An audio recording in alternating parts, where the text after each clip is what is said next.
Welcome to Old Grump's Garage.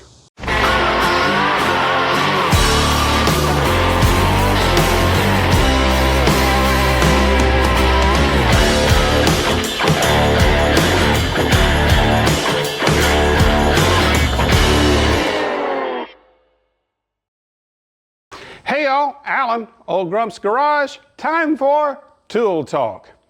We've all had that situation where we've had a car that won't start because of a dead battery, and trying to line cars for jumper cables is just a pain in the tuchus.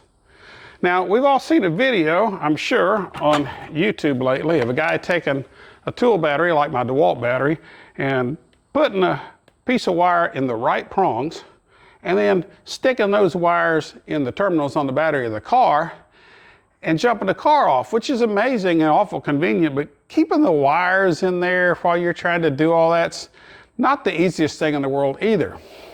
Well, the other day, I was Googling around and found this neat adapter on the web that connects on to my DeWalt battery just like a regular tool. Just like that. And now I got a set of jumper cables with the alligator clamps. I don't have to move an automobile, and it's real convenient to use. Just so happens last week, I jump on the riding lawnmower and it's got a dead battery. Grabbed the DeWalt battery, grabbed my little adapter, plugged it on, instant presto, it started. Didn't have to try to get a car near the mower or anything else. They make these for more than just DeWalt batteries. I'll put links in the description of all of them that I've found. This is a handy little tool to have in your toolbox. Till next time.